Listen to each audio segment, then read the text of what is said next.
Welcome to the walking simulator series. In this project, we are going to build a simple walking simulator in Godot.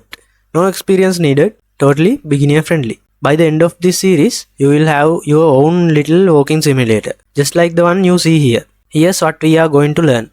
How to move around the Godot editor, how to bring assets into your game, how to add grass, water and sky, and how to turn everything into a real playable game. This series is all about learning by doing.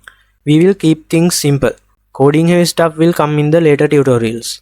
We will build this project step by step. Here's the order. Download Godot, editor overview, interface basics, building the walking simulator, adding grass, water and sky, project settings and export. Before we start, actually don't worry about setup. I will guide you through everything from the start. So what is the walking simulator? A walking simulator is a simple exploration game. You walk around, look at things, maybe interact with a few objects. No big challenges. Just relax, calm gameplay. This is perfect for beginners who want to start making games.